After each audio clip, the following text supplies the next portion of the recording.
दाबोया रसली ये एक ऐसा सांप है जिससे एशियाटिक कॉन्टिनेंट में सबसे ज़्यादा लोग डरते हैं। स्नेक सेवर्स हों, चाहे साइंटिस्ट हों या रिसर्चर्स हों, सबसे ज़्यादा भय अगर लोग किसी सांप से खाते हैं तो वो है रसल्स वाइपर।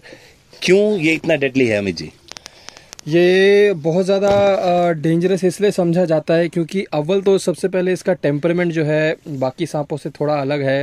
ये ज़्यादा डिफेंसिव है उनके मुकाबले। दूसरा ये है कि इसके जो फैंग्स हैं वो भारत में पाए जाने वाले किसी भी सांप के मुकाबले ज़्यादा बड़े होते हैं। तीसरा कारण ये है कि इसका वेनम का जो कॉम्पोजिशन है वो हीमोटॉक्सिक और साइटोटॉक्सिक कंटेंट लिए हुए होता है, जो विक्टिम को बहुत ज़्यादा दर्द, बहुत ज़्यादा जलन और बहुत ज़्यादा तकलीफ़ का एक्सपीरियंस कराता है। और एक और कारण ये भी है कि ये कैमोफ्लेज स्नेक है, छुपने में बहुत माहिर होता है और इतने अच्छे से ये छुपा रहता है किसी भी जगह पे कि इसको देख पाना बहुत मुश्किल हो जाता है।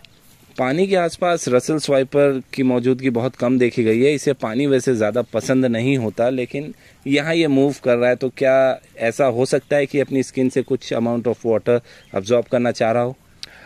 अक्षय जी, सांप जो है वो अपने स्किन से चीज़ों को एब्जॉर्ब करते ही हैं। और अगर पानी की बात की जाए तो हर सांप बहुत अच्छा स्विमर होता है और अगर ये एब्जॉर्ब करना चाहे तो हाँ बिल्कुल ये अपने स्किन से जल जो है या पानी जो है इसको एब्जॉर्ब कर सकता है। ये शिकार करके भोजन करते हैं जैसे बाकी सभी सांप करते हैं, तो ये अपने वेनम से ही अपने शिकार को मारता है। बेसिकली रेप्टाइल्स जो होते हैं, खासकर सांप जो हैं, वो रोडेंट्स को मारकर खाना पसंद करते हैं।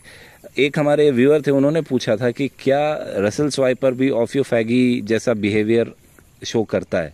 रसल्स वाइपर को ओफियोफैगी करते बहुत कम देखा गया है। हाँ, देखा गया है ये अपने ही स्पीशीज़ के छोटे सांपों को खाता है, लेकिन बहुत ही कम देखा गया। इसका जो जहर है वो स्पेशली मैमल्स के लिए ज़्यादा जो है काम करता है या अच्छे से काम करता है। रेप्टाइल्स पे इसका जहर उतने अच्छे से काम नहीं करता है। इसलिए भी जब दूसरे सांपों से, कोबरा से और क्रैच से इसका सामना होता है तो ज़्यादातर बार आप देखेंगे कि शिकार रसल्स वाइपर ही बनता है।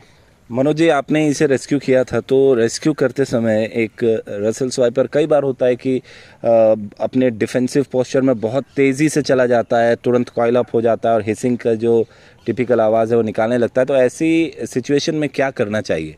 रसल वाइपर आमतौर पर जब भी हम रेस्क्यू करने जाते हैं तो बहुत जल्दी गुस्सा हो जाता है। चाहे कोई भी वाइपर की कोई भी साइज़ का हो, हिसिंग साउंड निकालना तुरंत स्टार्ट करता है, डिफेंसिव हो जाता है, अनप्रिडिक्टेबल हो जाते हैं सांप। दोस्तों, अगर रसल वाइपर की बात की जाए तो सबसे ज़्यादा अनप्रिडिक्टेबल सांप होता है, कभी भी अटैक कर देता है बिना हिसिंग के भी। कई बार हमने अटैक करते हुए देखा है। तो इसे रेस्क्यू करने का सेफ तरीका यही है कि आप एक स्टिक लेकर जाएँ और आपके पास एक बैग और पाइप होना चाहिए। आप किसी भी तरीके का जैसे हुक के अलावा और ग्रैबर्स होते हैं उनका यूज़ ना करें तो बेटर है, क्योंकि अगर ये ग्रिप छूट जाता है, अगर आप उसे उठाते हैं तो ये हवा में ही अटैक कर सकता है और कई बार करता भी है। तो हुक से बेटर है, हुक से रेस्क्यू करना बेटर है। और अगर इसे डायरेक्शन कर दिया जाए पाइप और बैग और पाइप की तरह तो आराम से वहाँ पे चले जाता है, तो आपको किसी तरीके की परेशानी भी नहीं होगी।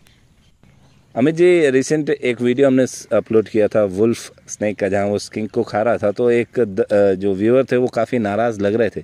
उनका कहना था कि सांप ने जो खाया वो कुछ और भी खा सकता था और उसके भोजन करने के कारण एक जीव की जान चली गई और वो दोबारा जिंदा नहीं हो सकता। तो आप बताएं कि सांप और क्या खा सकता था? जी, सांप बिरयानी, पुलाव, चावल, रोटी, ऑब्वियस है कि ये सब चीज़ें नहीं खाएगा। सांप दूसरे जीवों को ही खाएगा और ये कहना मूर्खता होगी कि अगर कोई भी जीव, सिर्फ सांप नहीं, कोई भी जीव अगर अपने शिकार के साथ वहाँ पे है, अपने शिकार को उसने पकड़ा हुआ है, तो इंसान उसको छुड़ाए, वहाँ से उसको बचाए, ये बिल्कुल गलत है, प्रकृति के नियमों के खिलाफ है। आपको समझना होगा कि एक शिकारी को भी उतनी ही मेहनत करनी पड़ती है अपना शिकार पकड़ने में जितना उसके शिकार को करना पड़ता है अपने आप को बचाने में। यही प्रकृति का नियम है और इसी को फॉलो करते हुए ही पृथ्वी पे जीवन अभी तक टिका हुआ है। इंसानी हस्तक्षेप से चीज़ें केवल खराब ही होती हैं। मनोज जी जो किरंदुल में रहते हैं, अमित जी, उनके पास लगातार कॉल आता है कि उनके एरिया में, जो मनोज जी का कार्य क्षेत्र है, वहाँ पर रैटल स्नेक देखे जा रहे हैं। हालांकि हम जानते हैं रैटल स्नेक नहीं दिखते। बोआज और रसल स्वाइपर के बीच अक्सर लोग कंफ्यूज हो जाते हैं। और रिसेंट एक इंसिडेंट मैंने सुना था जहाँ पर बोआ समझकर एक बस ड्राइवर ने रसल वाइपर को उठा लिया और आज की डेट में वो आईसीयू में भर्ती हैं। तो रसल वाइपर और बोआ या किसी भी स्नेक को कब टच करना चाहिए या कब रेस्क्यू करना चाहिए? अक्षय जी, इसीलिए लोगों को सांपों की पहचान बताने में हमको डर लगता रहता है। कहीं ना कहीं वो चीज़ें घूम फिर के हमारे ऊपर आती हैं। हम अच्छे से जानते हैं कि लोगों को आप कितना भी अच्छे से बता दें दोनों सांपों के बीच में अंतर, जब तक उनके अंदर इंटरेस्ट नहीं है जानने का, समझने का, तब तक उनको समझ नहीं आएगा। और इसीलिए हम कहते हैं बार बार कि सांप चाहे कोई भी हो, जहरीला हो, बिना जहर का हो, आप पहचानते हो नहीं पहचानते हो, कभी भी उसको टच या परेशान करने की कोशिश ना करें। सांप अगर आपको दिखता है, रेस्क्यू टीम को फ़ोन करें, वन विभाग को इसकी सूचना दें।